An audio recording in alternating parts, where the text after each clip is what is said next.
José Ayona, y el título de su conferencia es La eficiencia energética y su impacto en los indicadores de emisiones. José Ayona Almagro es ingeniero naval por la Escuela Técnica Superior de Ingenieros Navales. Cuenta con 40 años de experiencia profesional en el sector marítimo y offshore, tanto en el área de diseño estructural como de inspección y gestión de proyectos. En la actualidad es Senior Principal Surveyor en el DNVGL y desempeña el cargo de Business Development Manager para España. Así que, sin más dilación, comenzamos. José, somos todo oídos.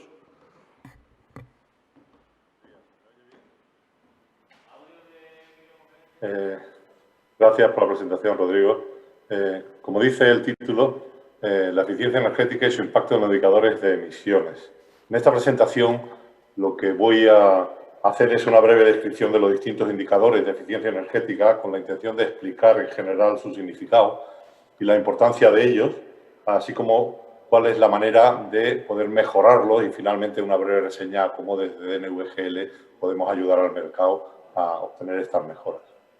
No sé si se puede eliminar la parte derecha de la pantalla. Ahora, creo que lo he hecho yo. No sé si veis bien la pantalla. Muy bien. En la agenda de la presentación son 4 bloques. El más importante es el primero, que es donde se hace la descripción de los principios de los distintos indicadores de gases de efecto invernadero. Y a continuación haré una breve reseña sobre cuáles son los indicadores de RightShip, los resultados de la última reunión reciente de finales de noviembre de la MEPC 75, que tiene gran influencia sobre lo que estamos hablando, y finalmente una reseña a algunas soluciones que aporta DNVG. El primer punto es los indicadores. Y antes de nada podríamos preguntarnos, bueno, ¿y qué necesidad hay de esto? ¿Para qué sirven los indicadores? ¿Por qué los tenemos que utilizar?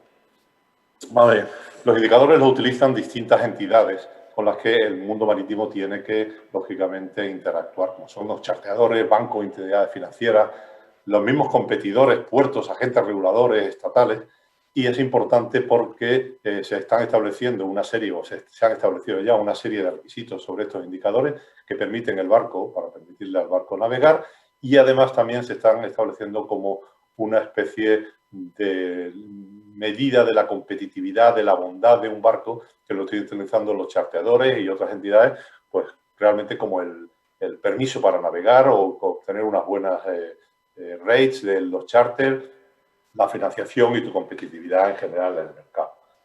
Entrando en los indicadores, no sé si todos estáis familiarizados con ellos, pero por lo menos lo que me pasó la primera vez que me enfrenté a ellos es que hay una enorme ensalada aquí de letras, de acrónimos y que parecen todos iguales o al principio no sabes en realidad en qué se diferencian unos de otros, que es lo que pretendo aclarar con esta breve charla. En primer lugar, los voy a dividir en 2 grandes grupos. Los indicados en la pantalla es lo que se denomina Design Indexes, es decir, describen cómo deficiente es un buque en lo relativo a emisiones de carbono, tal y como ha sido diseñado y construido. El segundo grupo, que es el que viene abajo, es lo que se viene a llamar Operation Indexes, que describen cómo deficientemente está siendo operado un buque en lo relativo a emisiones de carbono. Si entramos ya a analizar uno a uno, quizás este es el más conocido de todos, el EDI, porque ya entró en obligatoriamente su cumplimiento a través de la MEPC 62 de julio del 2011, es el conocido como Energy Efficiency Design Index, EDI, y el diseño de buques de nueva construcción pues se ha visto obligado a cumplir con una serie de requisitos a partir del 2013. Se calcula mediante una fórmula que, como veréis ahora, la voy a enseñar solo a efectos ilustrativos de referencia, que parece muy complicada, pero en el fondo es sencilla, lo que es bastante elaborada, tiene un montón de coeficientes distintos, y sus requerimientos, lo que se pide es que se cumpla con unos niveles de cumplimiento, unos niveles máximos de EDI, y se pide que se apliquen en fase, de manera que a las fases lo que van haciendo es cada vez endurecer más los requerimientos respecto al objetivo a cumplir por el índice de emisiones. Esta es la fórmula, esto parece que sea de geometría diferencial, pero en realidad es muy sencillito. Arriba son las emisiones de los motores principales, de los auxiliares, cuáles son los medios de ahorro de energía de los principales auxiliares, y abajo pues la capacidad y las millas transportadas, es decir, el trabajo del transporte que hemos realizado. He citado que los indicadores de emisiones tienen que cumplir con con una serie de requerimientos. Es decir, el EDI de un barco en un momento determinado, porque además tenemos que ir adaptándolo a las necesidades, debe ser menor al EDI requerido, que a su vez es el valor de referencia, un valor que está establecido en unas tablas con una fórmula que depende del tipo de barco y depende del tamaño del barco, y es una fórmula muy sencillita, A dividido en B elevado a C, y A, B y C son 3 coeficientes, B es el peso muerto y A y C son 2 coeficientes que da la resolución de. Entonces, con ello tomamos un valor de referencia, pero como veis, el valor de referencia, a su vez, ha de ir afectado por una X, que es una disminución, una exigencia cada vez mayor respecto al cumplimiento con bajas emisiones que se le aplican a este EDI. El siguiente coeficiente, que está ahora súper de moda o está en las últimas noticias, es el EEXI. El EEXI es lo que son las siglas de Energy Efficiency Existing Ship Index. Todavía es un candidato, aunque ha sido recientemente adoptado, acordado en la resolución MEPC 75, creo que ha sido, mencionada reciente, luego le haremos un breve repaso a ella, pero todavía no ha sido entrado en vigor, todavía no ha sido implementado. Ha sido aprobado como una modificación propuesta para este índice. Básicamente es similar al EDI de buques nuevos, pero aplicando a buques existentes. Lo que tiene es que también se aplica en fases, de manera que en la tercera fase me parece que es para el 2023, cuando se espera que entre en vigor. El EVDI, ya estamos aquí en unas letritas que nos lían cada vez más. El EVDI es el Existing Vessel Design Index. Este es un indicador equivalente aproximadamente al EDI, pero aplicado a buques existentes, y no es un indicador IMO. Es un indicador establecido por una entidad independiente, a la que daré una breve mención luego, que se llama RightShip. RightShip es una entidad supuestamente independiente, aunque tiene una serie de operadores como Cargill o Río Tinto, que son propietarios de ella. Entonces, la independencia no es total, pero establece una serie de bandas de ratings sobre los barcos en función de sus emisiones de carbono que les hace que estén en mercado o estén fuera de mercado. ¿Sí? Tiene una serie de exigencias del mercado. Y para un tipo determinado de buque. Luego lo veremos un poquito más en detalle. El siguiente que hago mención es lo que se llama el RightShip Rating. El rating es en función del EVDI o del EDI de los buques nuevos, pues se establecen una serie de niveles de exigencia que se califican entre A, la más exigente, la más eficiente, y G, la menos eficiente, y en función de ello, pues se le pide a los buques que cumplan, y en función de ello, los charteadores y operadores pues pueden pueden hacer que tu barco sea competitivo o esté realmente fuera de él. Muy bien, entramos ya en el segundo bloque de indicadores, que es radicalmente distinto al anterior. El anterior habíamos dicho que eran Design Index, es decir, que tan solo dependían del diseño del buque tal y como había sido construido. Mientras que estos dos últimos son los que utiliza básicamente la MRV de la Comunidad Europea o el DCS de la IMO, de control de emisiones, que son basados en la operación del buque. Es decir, el EEOI es el Energy Efficiency Operating Index, indica las emisiones de CO2 en función de la carga transportada. Este, como sabréis, pues está basado en los datos de la Unión Europea del MRV, ya que en dichos reportes es necesario indicar cuál es la carga de cada uno de los viajes. El siguiente, que es el AER, tan solo indicar que los datos de MRV son de conocimiento público, mientras que los de la DCS, los de la IMO, no son públicos. Eso es importante a efectos luego pues, de estadística y comparativa. El AR es el Annual Efficiency Ratio y es un Energy Efficiency Operating Index. Indica las emisiones de CO2 en función del peso muerto del buque. Es decir, a diferencia del anterior, supone, por así decirlo, que va siempre a plena carga. Es decir, establece cuál es la capacidad del buque para ser eficiente desde el punto de vista de emisiones, pero depende luego de cómo lo operemos nosotros para que sea más o menos eficiente. Está basado en los datos del IMO DCS, como decía antes, y es el que se utiliza también en los Poseidon Principles de las entidades financieras que también intervienen en la calificación de las emisiones y establecer objetivos. Yo entiendo que tenéis el teléfono. Ahora nos podemos preguntar, ¿cómo podemos utilizar estos indicadores de gases de efecto invernadero para establecer comparativas? Pues lo podemos hacer de distintas maneras. Por una parte, en el ejemplo del diagrama podemos comparar unos barcos respecto a otros. Ahí se ha representado una serie de 11 barcos, en el cual pues, se ven que unos tienen, en principio lo que viene representado es el AER, el Annual Efficiency Ratio. Entonces vemos como hay barcos que son mucho más eficientes desde el punto de vista de emisiones que otros. También podemos comparar, digamos, en principio, saber si los barcos que teóricamente son mejores, barcos más modernos, con mejores instalaciones, realmente diseñados con la intención de reducir emisiones, efectivamente se están comportando como deben ser, de mejor manera que otros. También podemos comparar nuestra flota, por ejemplo, en el caso que tenemos en pantalla, podemos comparar nuestra flota con la de nuestros competidores o algún barco concreto y sobre todo con los objetivos de la IMO para el 2030 y 2050. Ahí la barra horizontal gris establece cuál es el objetivo potencial de la IMO para el 2030 y en ella podemos ver cuál es el comportamiento de nuestros buques, que vemos que prácticamente la totalidad pues necesita realizar mejoras para cumplir con este objetivo.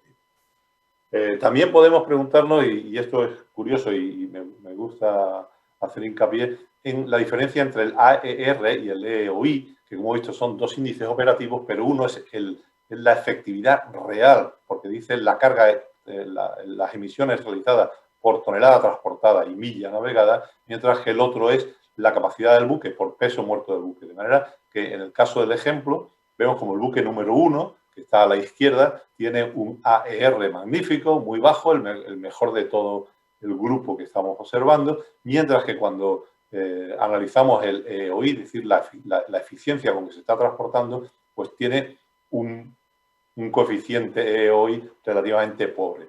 ¿Por qué es eso? Pues porque no lo estamos operando de una forma eficiente. Un ejemplo claro de esto que estamos viendo, pues se va a ver dentro de muy poco en numerosos superpetroleros, con malos indicadores EEOI porque se están utilizando como buques almacén y lógicamente no están transportando nada, de manera que van a tener emisiones sin haber llevado, sin tener millas navegadas, que es lo que interviene también el denominador. En este diagrama se hace una comparativa entre los distintos indicadores. Están ahí representados, el EEOI es el azul claro, a continuación el AER, el azul oscuro y en la parte superior son los indicadores de diseño. Con lo que lo único que pretendo señalar aquí es que si nos fijamos entre los casos de la izquierda, por ejemplo el mismo de la izquierda más a la izquierda y el mismo de más a la derecha, vemos que con unos coeficientes, unos de diseño prácticamente iguales, el verde y el amarillo, sin embargo las barras azules, es decir, los operacionales, son mucho más bajos, lo que nos hace ver que estos barcos de la derecha están siendo operados de una forma mucho más eficiente que los barcos de la izquierda. Este es otro ejemplo en el que podemos establecer una comparativa entre nuestra flota o nuestros barcos con el mercado en general, con la muestra que tenemos de ejemplo tomado del EUMRV. Aquí lo hemos separado en 4 bandas por, bueno, primero el caso que estamos estudiando es un Bull Carrier en el rango de 35.000 a 60.000 toneladas y lo hemos separado en 4 bandas de fechas. La que está entre puntitos recuadrada, la segunda empezando por la izquierda, son barcos entregados entre 2009 y 2012. Y la barra verde es la media, el valor medio de nuestro coeficiente de indicador de emisiones de nuestra flota, que son los 3 barcos en verde de la derecha, que son aproximadamente 7 el valor que tiene. Como vemos, la barra verde, representada a la izquierda, se compara contra el grupo de buques similares, que lo están recuadrados en gris oscuro, y vemos que nuestra muestra pues, tiene un comportamiento mejor que la media. Sin embargo, pues si utilizamos otro ejemplo, aquí lo estamos comparando unos buques más antiguos, tenemos que compararlos la muestra con el recuadro más a la izquierda, pues en ese caso nuestros barcos están por encima de los límites de la media del mercado, con lo cual, pues digamos que tenemos una flota poco competitiva en ese sentido. Este diagrama quizás sea el más importante de todos para tomar conclusiones sobre nuestros barcos.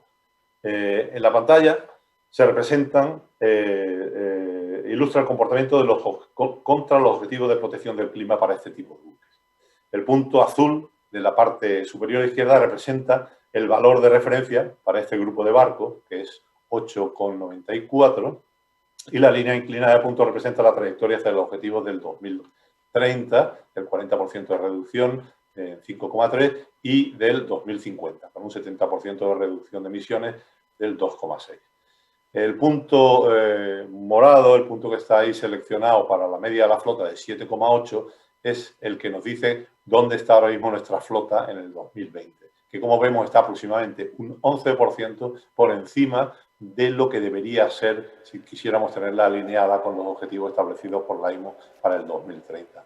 En definitiva, de aquí al 2030 tenemos que hacer un esfuerzo importantísimo en la reducción de esos coeficientes de emisiones para cumplir con la normativa, en vez de tener que reducirlo aproximadamente, digamos que en un 18% aproximadamente, pues vamos a tener que reducirlo en un 20%, vamos a tener que hacer una reducción del orden del 32%, es decir, un esfuerzo importantísimo. Perdona, José, vete disculpa. terminando, por favor. Vale, bueno, pues meto el acelerador. El siguiente apartado, que era indicadores de RightShip, creo que lo voy a pasar muy por encima. RightShip he dicho que es una institución independiente y la característica que tiene, y lo que quiero mencionarlo es para evitar que se confunda sobre todo con los ratings que acaba de indicar IMO del CI. La característica del rating es que aquí se compara contra su peer group, que es un grupo de buques similares en tamaño, y la característica que tiene es que es dinámica, es decir, que a medida que pasa el tiempo, pues cuando a lo mejor un buque nuestro que está desde el punto de vista estadístico en una banda óptima, luego con el paso de los años, al incorporarse nuevos barcos al grupo de muestra, pues resulta que estamos fuera de mercado.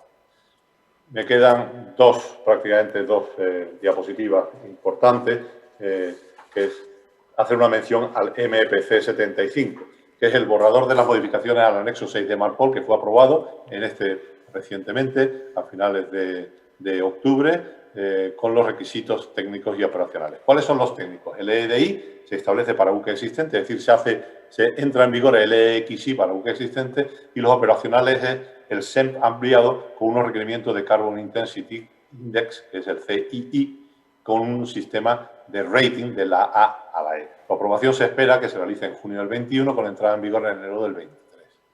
Esto, que es lo último prácticamente ya de Jundia que merece la pena, como veis aquí en el diagrama de la derecha, sobre todo lo importante, los barcos en función de su Carbon Intensity Index, que básicamente va a ser el AER, el Annual Emission Report, porque es la información de la que dispone la IMO a través del programa suyo de DCS, pues establece que los barcos van a tener que cumplir con C o mejor durante la evolución a medida que van pasando los años.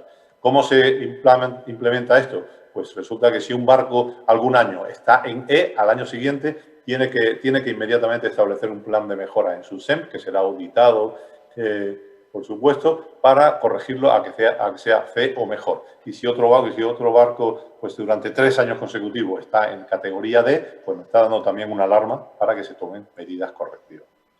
Lo último que quiero ya comentaros es que cómo podemos mejorarlo. Muy bien, pues podemos mejorarlo bien reduciendo el numerador o aumentando el denominador. La reducción del numerador pues se puede hacer ahí pues mediante mejorando la eficiencia de los motores, haciendo un engine power limitation, es decir, reduciendo la limitación del motor y una velocidad inferior, migrando hacia algunos combustibles que tengan menos emisiones, como el caso del LNG, o lo que ahí se llama Energy Efficiency Technologies, EETT, como pueden ser asistencia con velas, lubricación por aire del casco, optimizaciones hidrodinámicas del casco también, es lo que se llama SFOC, el Energy Saving Device. En definitiva, mediante una serie o recuperación, por ejemplo, también de PTIs o PTO de los calores residuales del motor, o también aumentando la capacidad de transporte mediante una mejora en la optimización del transporte del barco, haciendo menos viajes en lastre, viajes más largos, a una velocidad más económica y, sobre todo, aumentando el peso muerto, que es una de las opciones que tenemos y en las que aquí pues hago una breve mención pues, de algunas de las medidas que se puede hacer. En ella veis cómo se hace una mención, aumento del peso muerto. Muchos barcos están diseñados de manera que en realidad se puede analizar cuál es el disco de francobordo y podemos en realidad hacer un aumento del peso muerto, con lo cual supone una ventaja importantísima desde el punto de vista económico y en este caso pues también desde el punto de vista de optimizar nuestros coeficientes.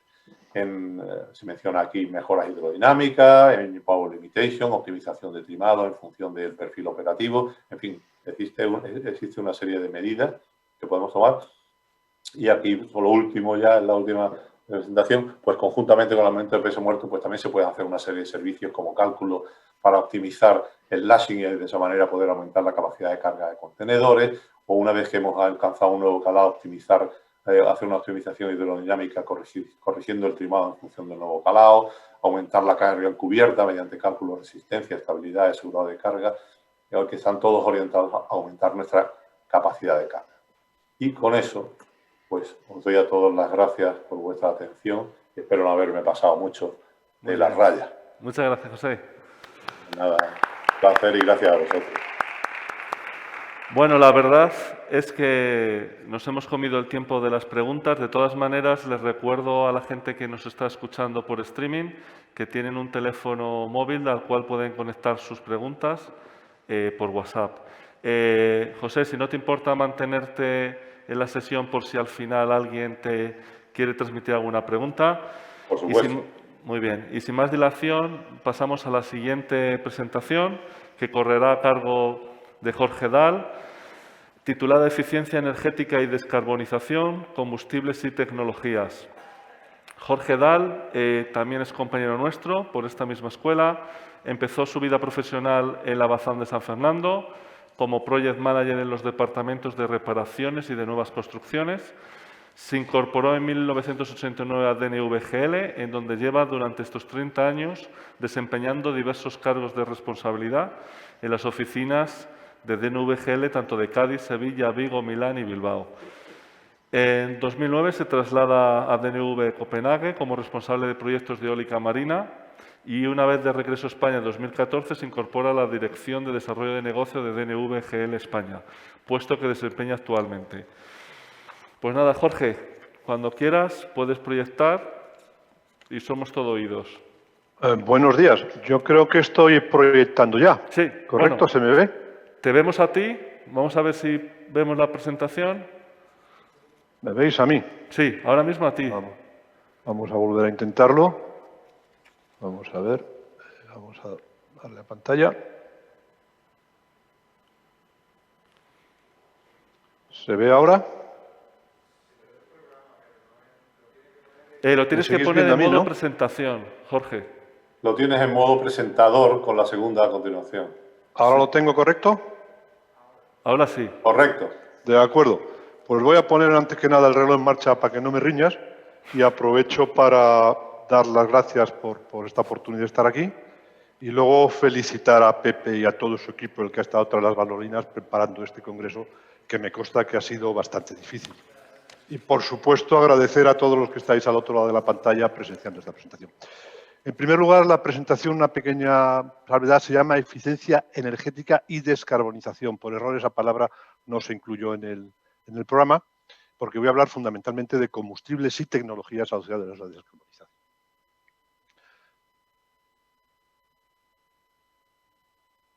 ¿Qué pasa? Bien, como digo, mi presentación va a tener simplemente una introducción. Voy a hablar de combustibles alternativos y las tecnologías asociadas y luego unas conclusiones al respecto. La presentación anterior que ha hecho José Ayona se ha visto cómo a las acciones encaminadas a los objetivos de descarbonización se une la obligatoriedad de medir la eficiencia energética de buques nuevos y existentes. Vemos en pantalla los diversos ases, digamos, que tenemos para actuar sobre esos indicadores. Señalar que el objetivo de la Comunidad Europea para reducción de gases de CO2, para la emisión de CO2, se va a cambiar. Antes era el 40%, ahora es al 55%, si no se ha cambiado ya. Entonces, ¿qué ases tenemos primero, para lograr una descarbonización y segundo, para lograr una mayor eficiencia? Los tenéis en pantalla. A corto plazo, creo que lo ha comentado José, podemos actuar sobre logística, sobre dinámica y sobre maquinaria. Reducción de velocidad, tecnología híbrida, barreras de aire, limpieza de casco, etcétera, etcétera. Pero esto nos va a dar como mucho un 20% de reducción de emisiones. De verdad, donde se van a lograr las emisiones es mediante el uso de nuevos combustibles. De combustibles alternativos que ya se están utilizando o de nuevos combustibles, llamados combustibles sintéticos, que se están desarrollando y aunque no están aún en uso, pero indudablemente estar por venir. Tenéis en pantalla lo que ha sido la propulsión tradicional desde el vapor hasta nuestros días. Se echaba petróleo en un motor y se echaba a andar el barco. No importaba ni la eficiencia, o al menos no era lo más importante, ni la eficiencia energética ni las emisiones. Eso no importaba en ese momento. Esto evidentemente va a cambiar. La necesidad de un transporte mucho más eficiente y con bajo o nulas emisiones nos va a llevar a que la propulsión sea fundamentalmente híbrida, sobre todo en barcos de short sea shipping. Esos barcos van a estar movidos por estos combustibles alternativos o combustibles de nueva generación y van a estar soportados por una serie de elementos como pueden ser baterías, pilas de combustible o incluso aire. Yo recuerdo una presentación que hizo Fernando Marcos, nuestro buen amigo Fernando Marcos de Motores Mar, en que decía que la propulsión híbrida consiste en poner a remar juntos a Diesel y la Faraday. Yo diría que hay que poner también en el banquillo de los remeros al dios Eolo. El viento nos puede aullar, nos puede ser un asistente para propulsión, pero además nos puede servir para utilizar, para generar energía limpia a bordo. Esa energía que se puede llevar a baterías o a pilas de combustible para hacer una propulsión más eficiente y menos contaminante. Ahora, vemos en pantalla que estamos muy lejos de alcanzar los objetivos fijados tanto por IMO como por Comunidad Europea. Si veis en pantalla la situación actual, vemos que la flota actual, solo el 4% de la flota actual ha ido a otro tipo de combustibles que no son los tradicionales.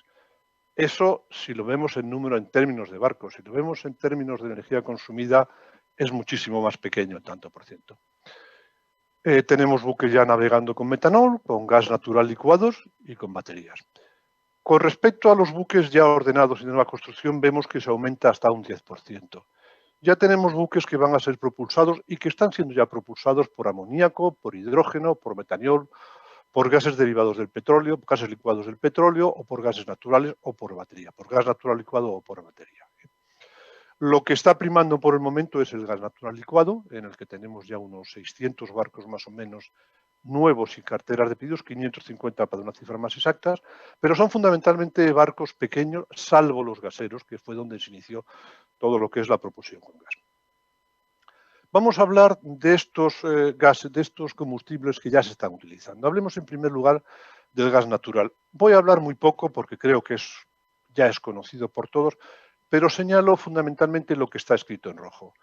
Reduce el nivel de emisiones de CO2, pero no lo lleva a cero. El gas natural sigue produciendo CO2, con lo cual nos lleva a que va a ser un combustible de transición, no el combustible del futuro. Luego veremos algo nuevo, pero en principio lo podemos considerar como un combustible de transición. Y luego lo que es muy importante y que no tienen los otros combustibles es que la tecnología asociada está totalmente madura. El almacenamiento, bunkering, la disponibilidad, la infraestructura en tierra, la reglamentación, el tipo de motores a utilizar, los tanques, los equipos de proceso, etcétera, etcétera, disponen todos ellos de una tecnología totalmente madura. Esta noticia apareció en Ingeniería Naval en noviembre del año pasado. Decía yo hace un momentito, que el uso del gas natural licuado se podía considerar como un combustible de transición, dado que emite CO2. Pero esta noticia nos puede indicar lo contrario. El portacontenedores West Amelia va a ser el primer buque en funcionar con SNG, que es gas natural sintético. Es un buque que se construyó en agosto de 2011, se hizo un retrofit con motores MAN en 2017 y ese motor, que es un motor dual fuel, va a servir ahora mismo, está quemando gas natural, pero va a servir para quemar el gas natural sintético. El gas natural sintético es un gas producido a partir de hidrógeno, luego veremos un poquito más sobre esto. Pero ya hay indicaciones de que el gas natural elaborado de forma sintética puede reemplazar al gas natural y ser también un combustible no de transición, sino de futuro. Vamos a ver la siguiente transparencia. Se me ha enganchado esto. A ver. Se me ha quedado bloqueado. Perdonad un segundo. Aquí va, perdona, se había quedado bloqueado. Bien, el siguiente gas es el metanol. El metanol ya se está utilizando, es un alcohol de estructura muy simple, es el más simple de todos, tiene muy bajo contenido en carbono y un alto contenido en hidrógeno. Se obtiene a partir del gas natural licuado o residuos forestales, lo cual quiere decir que es más caro, lógicamente, que el gas natural licuado. Es líquido, incoloro en condiciones ambientales, es tóxico e inflamable, es biodegradable, lo cual es muy interesante a efectos de contaminación, Y luego, como veis, reduce notablemente las emisiones. En cuanto a óxidos de azufre, las reduce en un 99%, los de nitrógeno en un 60%, las partículas sólidas un 95%, pero el CO2 lo reduce únicamente en un 10%, con lo cual podrá ser también un combustible de transición o obtenido de forma sintética el otro combustible también de futuro. Perdona, Jorge, no se ha pasado la presentación. ¿No? No, sigue en el Amelia. Qué cosa más rara, a mí en pantalla se me está pasando.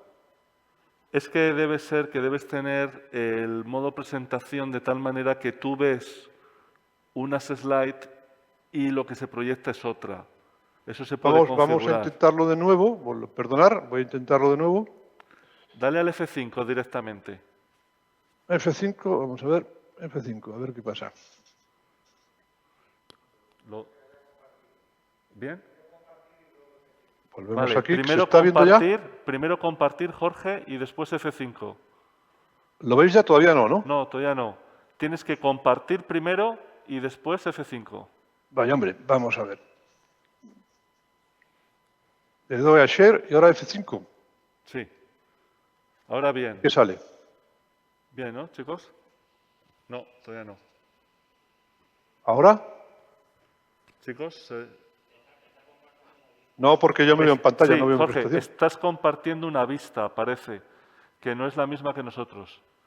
Entonces, da al escape, ¿vale? Perdona, voy a dar Stop Share y lo volvemos a hacer de nuevo porque si no va a ser un cirio. Le doy a Share Screen. Vamos a ¿Se ve, darle chicos? aquí.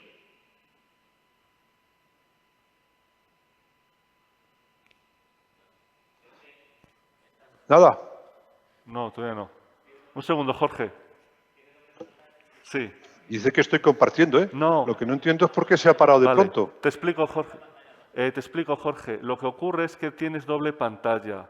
Hay veces que el PowerPoint se puede poner en doble pantalla y lo que tú estás compartiendo no es lo que tú estás viendo. Sí, pero había funcionado hasta la transparencia número cuánto, 3 o 10 había funcionado. ¿Correcto? Sí, eso es cierto. O sea, algo ha pasado en medio. Parece ser que ha habido un cambio de vista.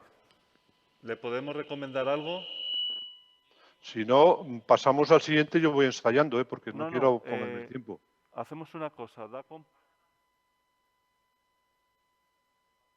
Comparte pantalla, ¿vale? Pero no compartas es decir, comparte la pantalla, pero no pongas el PowerPoint en modo presentación, aunque se vea en pequeño.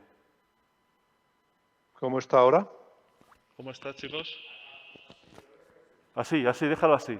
Perfecto. No sé lo que estáis viendo. Ya ellos se encargan de panelarlo ahora en la pantalla. Puede continuar, ¿verdad? Sí, puedes continuar, Jorge. Disculpa.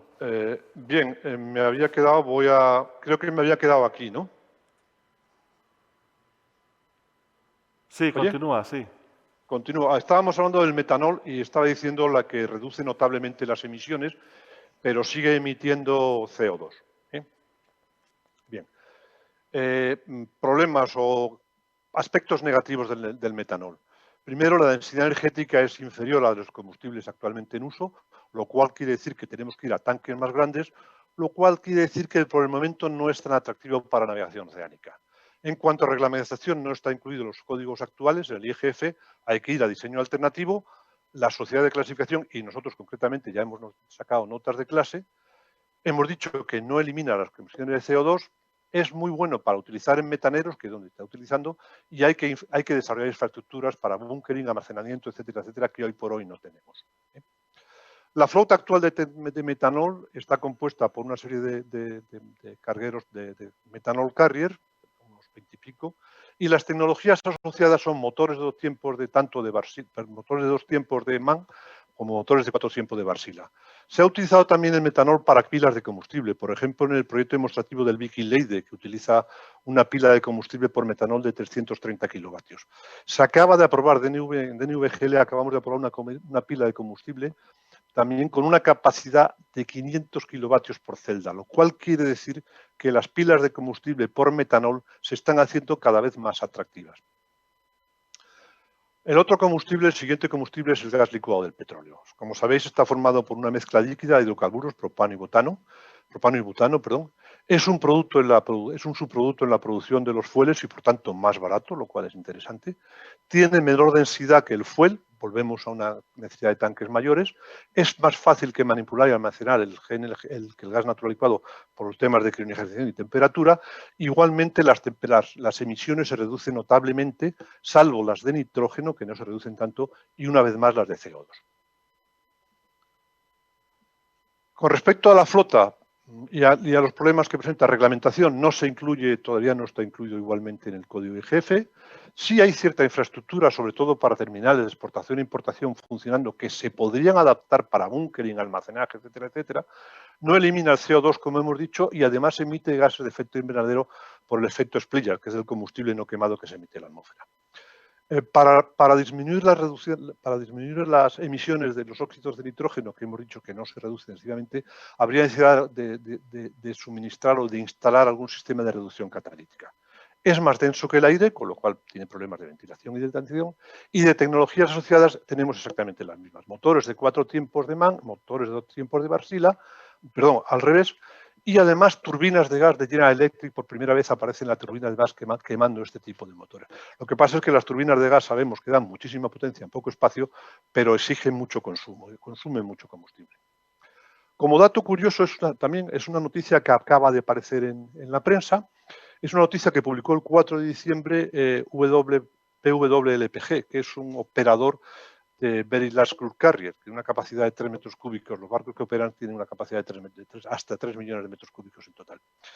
Han reformado el barco, han hecho un retrofit, han montado un motor Mann capaz de quemar gas natural GLP y han montado 2 tanques en cubierta. Es un proyecto que ha hecho BWLPG conjuntamente con Mann, en cooperación con nosotros, con Wärtsilä Gas Solutions y con otros proveedores. Se va a efectuar la primera transasignadura transoceánica de este buque y lo interesante es que se prevé un 20% menos de emisiones de gases de efecto invernadero y un 10% menos de consumo de combustible. Sigamos con otro, que es el amoníaco. El amoníaco, como sabéis, se produce mediante el proceso Haber-Bosch. Está compuesto de nitrógeno e hidrógeno, con lo cual no se emite CO2, no se emite tampoco óxidos de hidrógeno. Es un gas incoloro, con un punto de ebullición de menos 33 grados, pero la temperatura de autoignición es bastante alta. Tiene baja propagación de llama, la densidad energética es similar al del gas licuado de petróleo y ya existe cierta experiencia en cuanto a utilización y almacenaje. Veis a la derecha en pantalla que se define el green, el blue y el brown. Esto es general para todos los combustibles nuevos. El brown es que se produce a partir de la fuente inicial, son combustibles de origen fósil.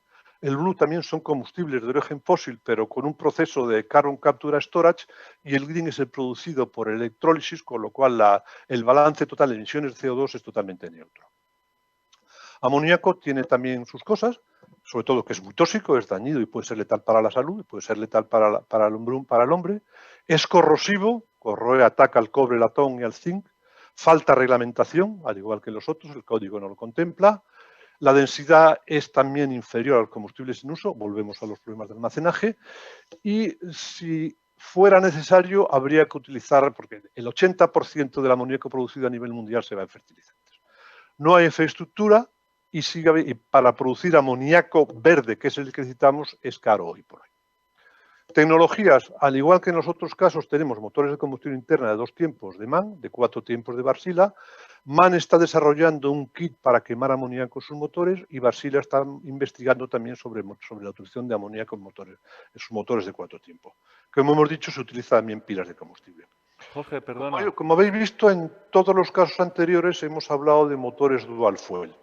Jorge, perdona. Una de las conclusiones de nuestro informe ETO Energy Transition Outlook 2020 es que el motor dual fuel parece ser el más interesante a la hora de elegir un motor para futuras propulsiones por la gran flexibilidad que tiene frente a distintos combustibles. Es fácil utilizar un motor dual fuel para distintos combustibles sin tener que hacer excesivas modificaciones, y en algunos casos ninguna. Jorge, tienes 5 minutos, ¿vale? Me llega. Vale, perfecto. Finalmente, del hidrógeno hemos hablado muchísimo desde el año pasado no se hablaba prácticamente y ahora digamos que es una figura clave para la industria. Hay unos planes tremendos en el gobierno español. Ayer en la mesa redonda, nuestro compañero Juan Luis de Astander, el director de Astander, hablaba de los 3 pilares de la industria naval que van a ser hidrógeno, energía eólica y digitalización. Vemos en pantalla el hidrógeno es abundante, disponible, no emite emisiones, no es tóxico, está en todos lados, se puede reducir a partir de recursos renovables, pero tiene una serie de problemas. El principal de ellos quizá es su baja densidad volumétrica, que es el 7% del fuel, con lo cual lo hace hace la necesidad de unos tanques inmensos y lo hace inviable para la navegación transoceánica. Hay que utilizarlo además, habría que transportarlo y almacenarlo en forma líquida a menos 250 o en forma gaseosa entre 300 y 700. Las tecnologías asociadas, motores de combustión interna. Pongo paréntesis porque únicamente se está investigando en motores pequeños. No me consta que grandes motores para propulsión naval se esté investigando con el hidrógeno. Y luego para pilas de combustible. Pero estamos diciendo que el hidrógeno no es útil. ¿Pero por qué? ¿Por qué se habla tanto entonces del hidrógeno? Veis en pantalla unos gráficos en los que se muestra, en primer lugar, de dónde se obtiene el hidrógeno y a qué se va a destinar. A la derecha veis que actualmente el 5% del hidrógeno se obtiene por electrólisis y el 55% del obtenido va para la obtención de amoníaco. A la derecha abajo veis que en el futuro, en el 2050, se obtendrá la misma cantidad, 50% prácticamente, de hidrógeno verde desde renovable que de origen fósiles por reformado del gas natural. Ahora mismo solo el 5% de hidrólisis. Y luego la estimación mundial de hidrógeno para el 2050 implica que el 30% es para transporte marítimo. Pero bueno, ¿no habíamos dicho que hace falta tanques muy grandes? Sí, pero es que en la siguiente transparencia explico esto. El hidrógeno es la fuente fundamental para los combustibles de nueva generación. El hidrógeno se obtiene por electrólisis o por reformado. Y de ahí se deriva al uso que haga falta.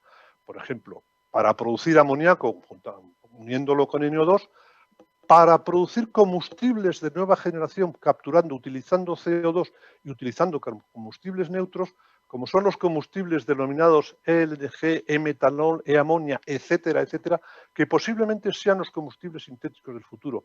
Y son combustibles que se llaman drop-in fuel, es decir, están listos para su uso. El E-amonia tiene las mismas propiedades de la amonia, pero se ha utilizado de otra forma. Es válido para utilizar en motores de amoníaco y lo mismo con el resto. Un poquito sobre baterías, nada más, porque era otro de los temas que hablábamos. Esta transparencia está sacada de la APP de DNVGL, Alternative Fuels Insight, y se ve qué barcos están utilizando ahora mismo baterías y en qué tipo de navegación.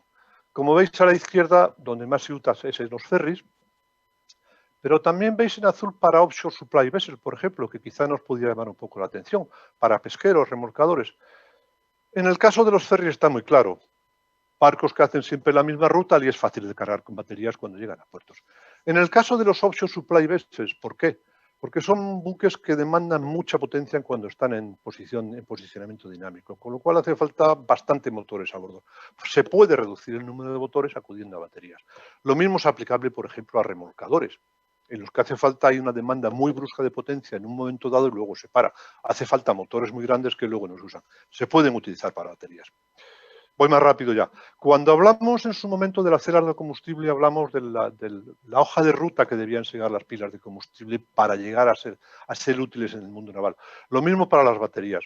Como veis aquí en el eje de abajo, en el eje de las X, está el tiempo y en el de arriba la densidad energética.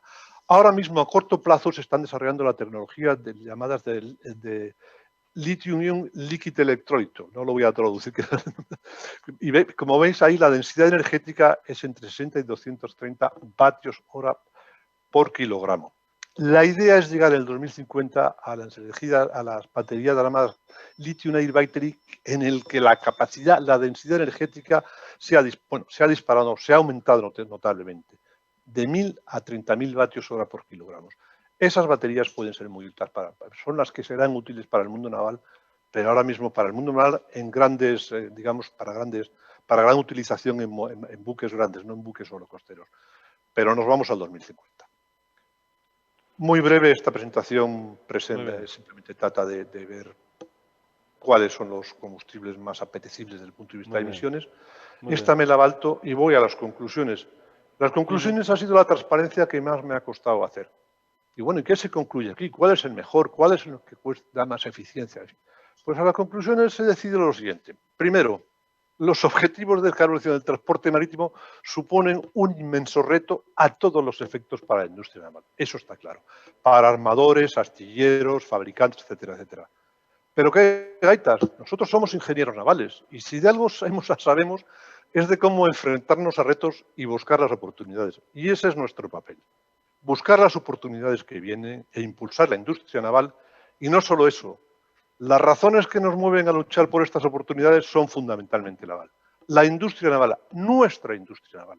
Y lo que nos sigue, nuestros hijos y nuestros nietos, sigan disfrutando de un océano limpio y un cielo azul como el que se ve en la foto. Y con esto concluyo. Muchas gracias. Muy bien, muchas gracias. Feliz Navidad a todos y la verdad no sé qué decir para el año nuevo. Si que sea mejor que este, que pasemos ya en fin. Feliz Navidad. Y con esto concluyo. Lamento el error de No pasa nada. Muchas gracias. No estaba bajo mi control. Jorge, vamos a llegar a un acuerdo entre tú y yo. Si te comprometes a responder una pregunta en 2 minutos, te la hago. ¿Cómo lo ves? Lo intentamos, a lo mejor no puedo. Muy bien. Se habla mucho de hidrógeno comprimido o líquido, baterías e incluso del amoníaco como futuro combustible para motores. Eso sí, todo verde. Todavía el NG no ha conseguido penetrar como combustible y ya estamos cambiando a pilas de hidrógeno. ¿Cómo ves este cambio tan precipitado?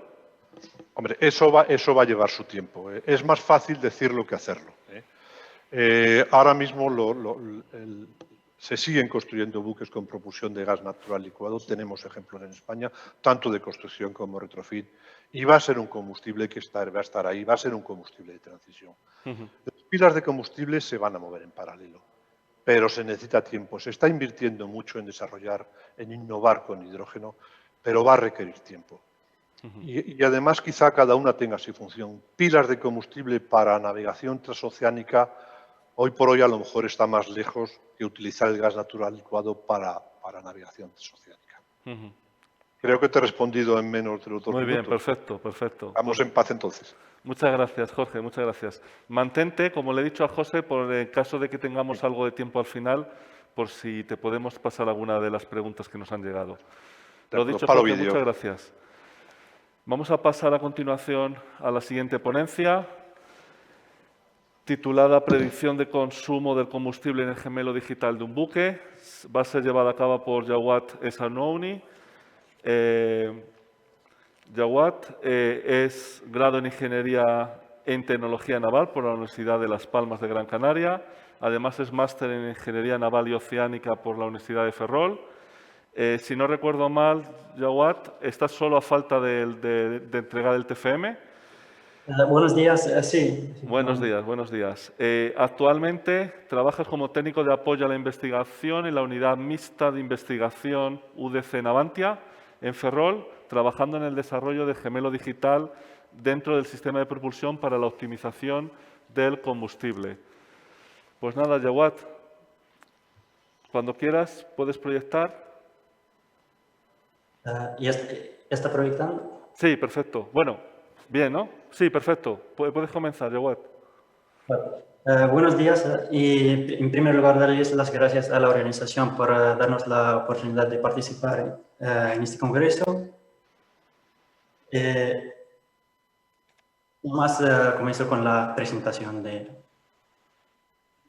en la unidad mixta de investigación formada por la Universidad de A Coruña y Navantia, se trabaja en varias líneas de actuaciones que estén orientadas a la transformación digital,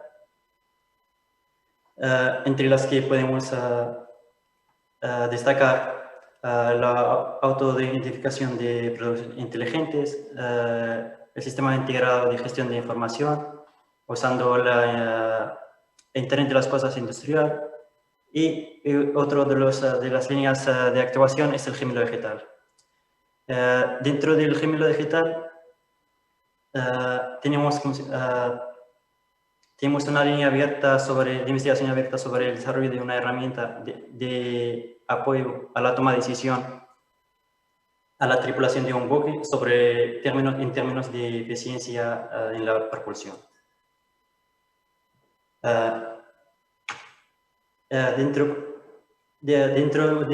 Antes de comenzar con la presentación, primero haremos una primera definición introductoria sobre el gemelo vegetal, sus características, un poco unos antecedentes del gemelo vegetal en el sector naval, y finalmente procedemos con el caso de uso, la arquitectura del mismo, el modelo de simulación, la simulación, unos resultados y finalmente unas pequeñas reflexiones, unas líneas futuras de trabajo.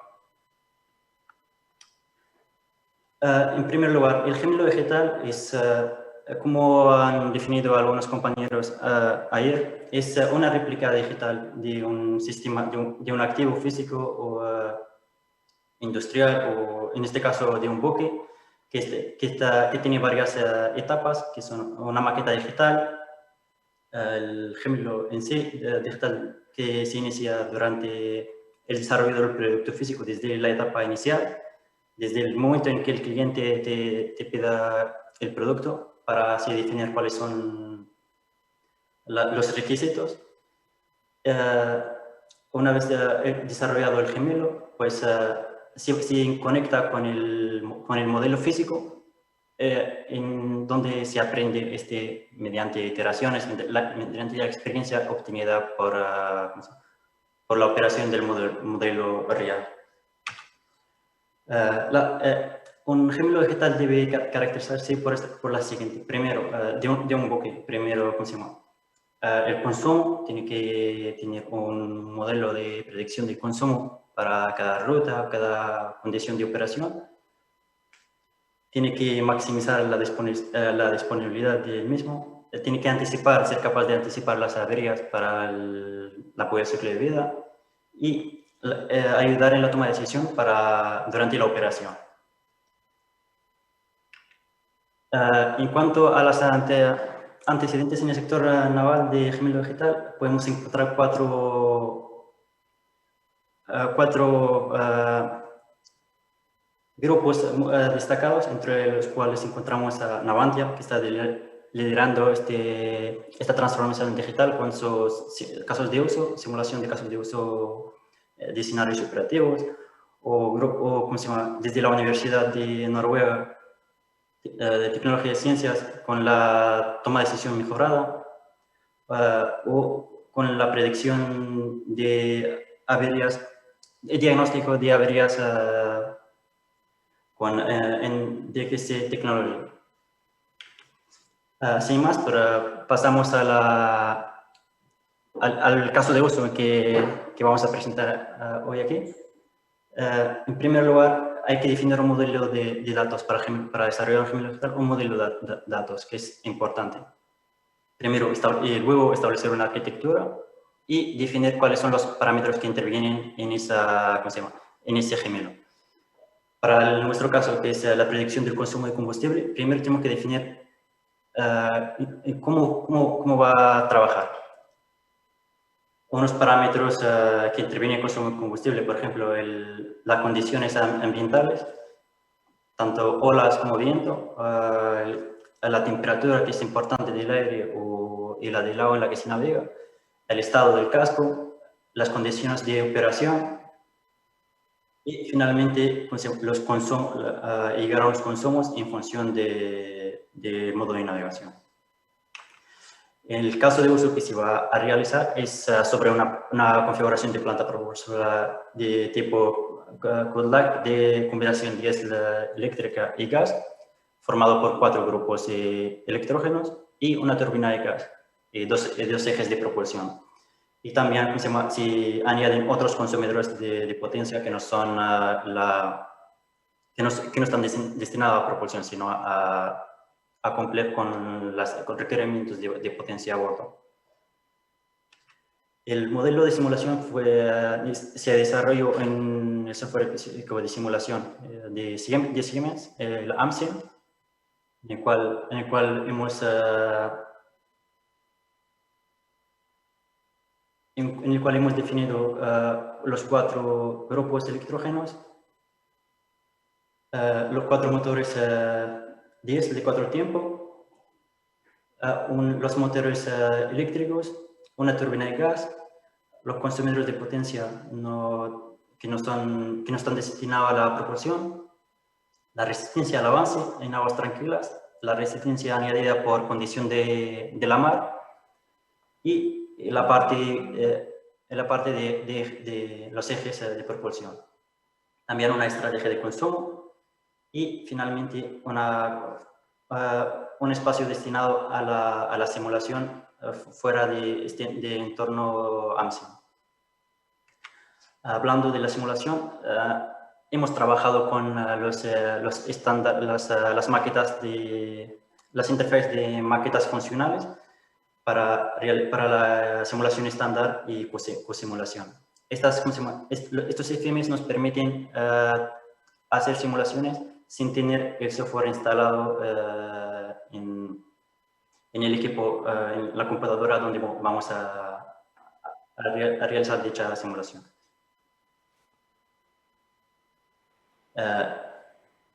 En esta diapositiva podemos ver cómo se ha trabajado. En primer lugar, se generó el modelo en AMSIM, se creó una maqueta funcional, una interfaz de la maqueta funcional para poder realizar la cosimulación. Y luego se exportó el modelo de consumo a una FMU que finalmente se ejecutará mediante Python. Una vez que llegamos a los resultados, hemos hecho una simulación del caso de uso para ver cuáles son, para obtener unos consumos y compararlos con los que nos facilita el fabricante.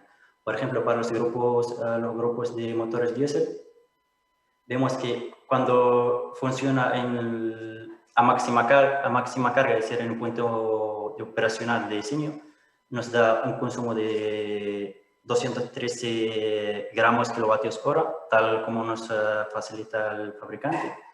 Sin embargo, cuando pasamos, por ejemplo, a la propulsión con turbina, por lo tanto, el consumo que se hace de potencia de los motores diésel es aquel que está destinado a propulsión, al consumo de potencia que no es la propulsión, pues dispara ligeramente el consumo, ya que los motores no están trabajando en el punto operacional.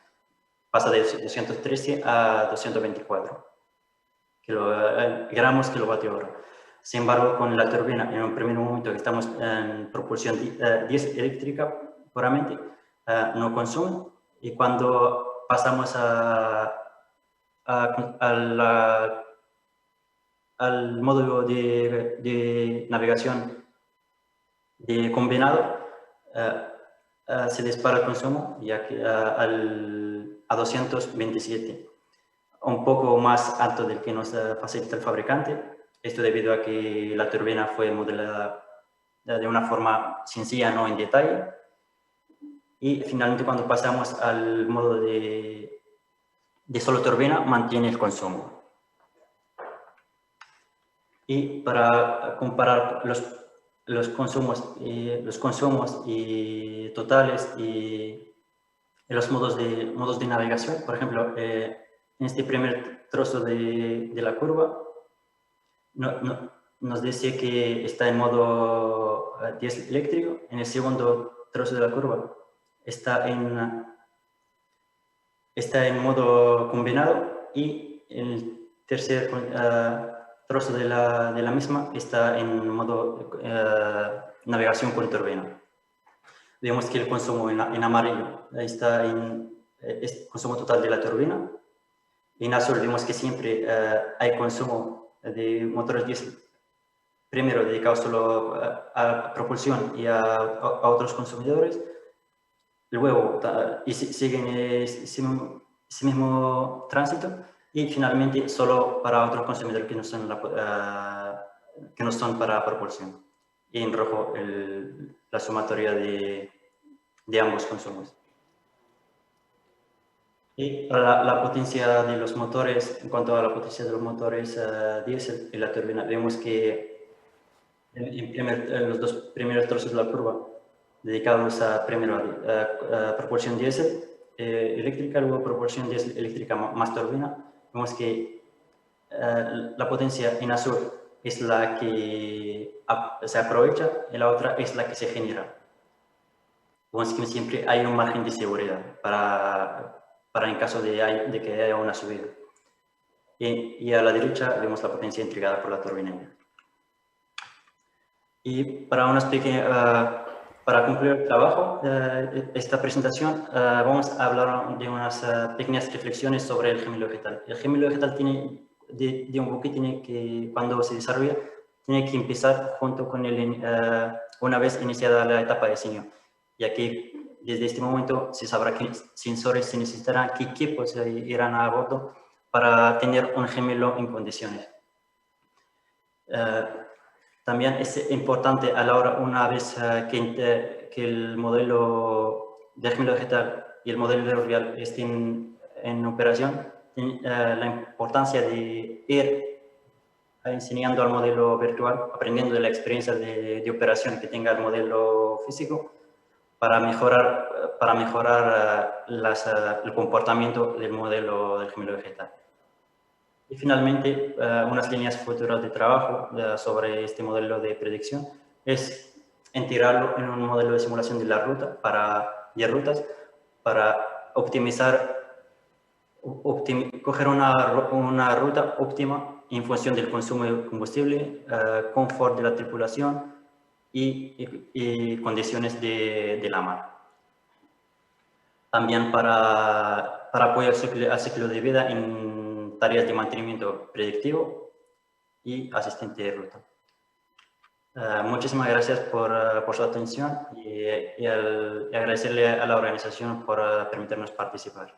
Muy bien, muchas gracias, Jawad. Te quería comentar que enhorabuena por tu trabajo y sobre todo mucho ánimo por las líneas de trabajo que vas a emprender en la actualidad. Como llevamos 15 minutos de retraso, si les parece bien vamos a pasar a la siguiente ponencia, que será llevada a cabo por José Enrique Gutiérrez Romero y lleva por título Análisis experimental de resistencia al avance de buques en hielo. José Enrique Gutiérrez es doctor ingeniero por la Universidad Politécnica de Cartagena, actualmente es profesor en la misma escuela, autor de numerosas publicaciones científicas. Sus líneas de investigación se centran en la hidrodinámica, tecnologías renovables marinas, inteligencia artificial aplicada en la ingeniería naval o a sistemas de fondeo. Es investigador principal del proyecto NICEP en el desarrollo y validación de un solver semilagrangiano centrado en la navegación del buque en hielo. José. Hola, buenos días. Hola, buenos días. Buenos días. En primer lugar, daros las gracias por organizar el congreso y por el esfuerzo que habéis puesto todos en este congreso. Bien, a continuación voy a presentaros algunos de los resultados previos de esta experimentación que hemos llevado a cabo dentro del proyecto NICEP. Este trabajo no hubiera sido posible sin la ayuda de Samuel Ruiz, Blas Zamora, el profesor Jerónimo Esteve o Juan Pedro Luna, ¿vale? Bien, para que os hagáis una idea, este proyecto o estos resultados que se van a presentar están dentro de un proyecto más grande financiado por el Ministerio de Ciencia e Innovación, en el que se pretende el desarrollo de un software de cálculo numérico para estudiar la navegación de buques en hielo. Dentro de este proyecto, pues hay una parte que va dedicada fundamentalmente a proveer de datos a ese solver numérico y vamos a hablar a continuación pues un poco de las aventuras y desventuras de este tipo de experimentación. La presentación se ha estructurado en 4 partes fundamentalmente, pues en una introducción. A continuación presentaremos los ensayos experimentales, los resultados y unas conclusiones al trabajo. Bien, a modo de introducción, esto es algo obvio que todo el mundo ya conoce. Los gases contaminantes pues, han provocado un incremento de las temperaturas a nivel global y esto ha tenido una consecuencia inmediata sobre las temperaturas en las zonas polares, provocando que el deshielo, sobre todo en verano, pues se produzca durante más tiempo. Diversos autores, la bibliografía, incluso en las noticias, se pueden notar que esas reducciones del hielo son cada vez más acusadas, ¿vale? Por ejemplo, pues se puede ver que en la última década pues tenemos reducciones del hielo de más del 10%. Esto origina o da como consecuencia una serie de oportunidades, sobre todo a la industria naval, como es la navegación por zonas árticas o polares, mejor dicho, puesto que tenemos rutas abiertas durante mayor tiempo. En esta diapositiva pues, podéis ver, por ejemplo, algunas de las rutas o nuevas posibilidades que se abren alrededor del globo para poder conectar los distintos océanos. Por ejemplo, podemos encontrar rutas entre Norteamérica y el sudeste asiático que se pueden hacer a través del pasaje noreste, que nos permite o permitiría ahorrar del orden de unas 15.000 millas. Podemos encontrar conexiones entre el norte de Europa y el noreste asiático, o entre el Mar del Norte o el Canal de Suez. En todos los casos, en todas las casuísticas, el ahorro de tiempo y combustible es sustancial. Sin embargo, esto debe de acompañarse de un respeto medioambiental y de una serie de normativas y regulaciones que marcan el desarrollo de este tipo de buques.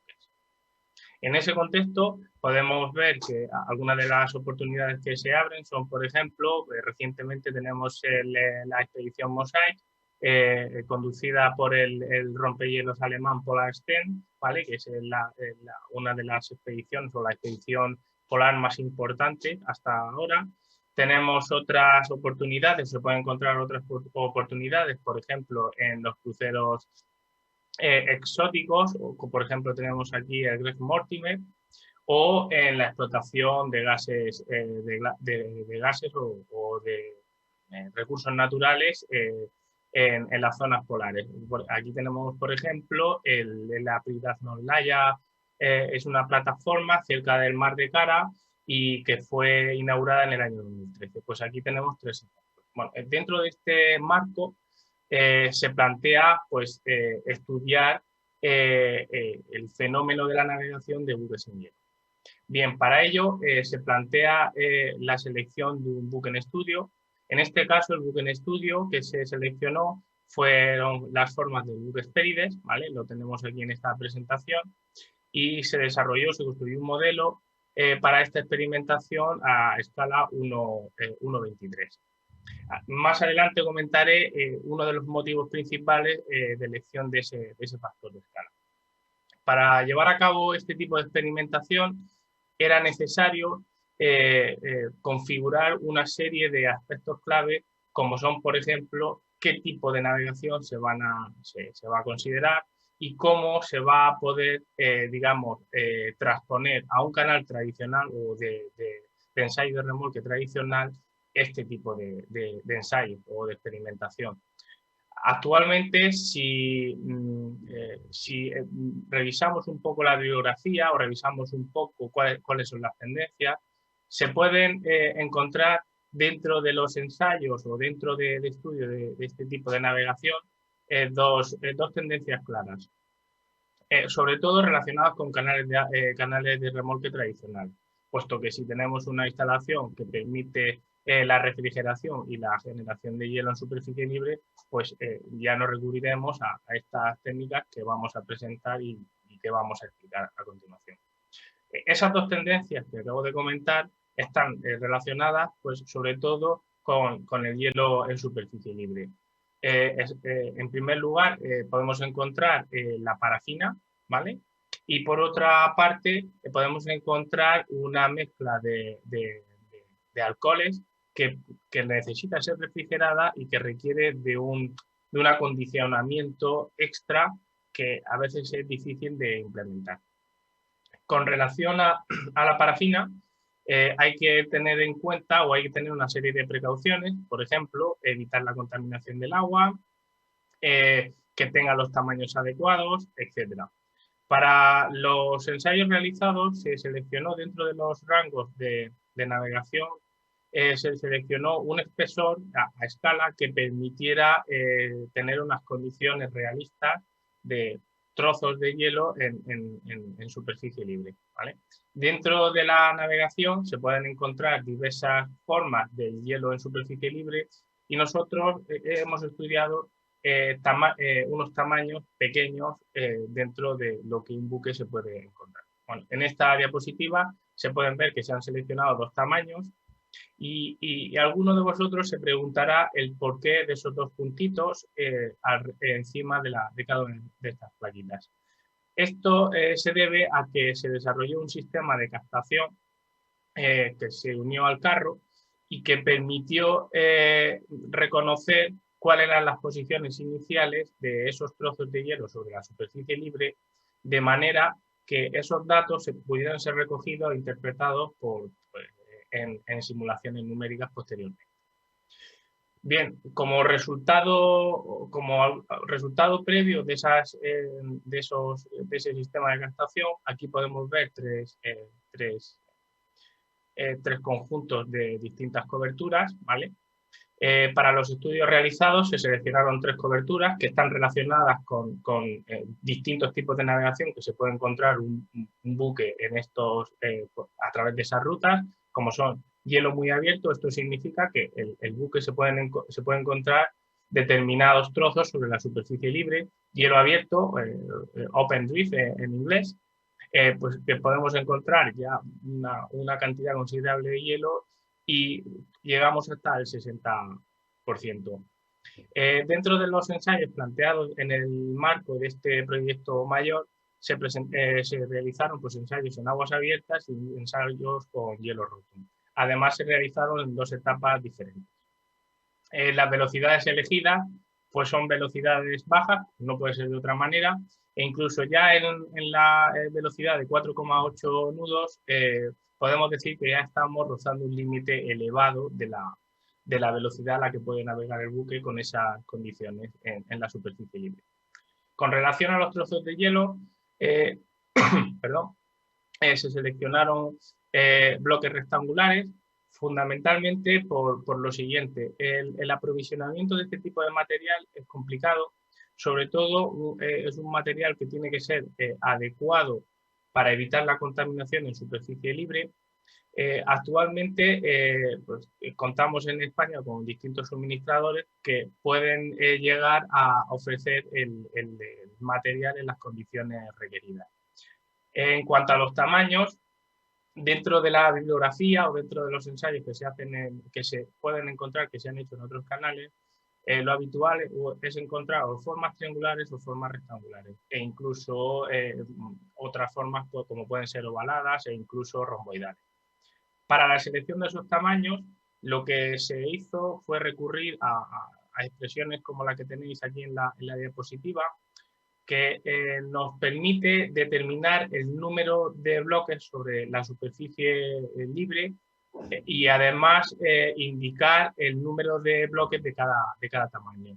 Esta ecuación es una ecuación fractal y viene determinada por una serie de coeficientes. Además, está basada en la experimentación. De hecho, proviene de datos recogidos in situ en zonas polares.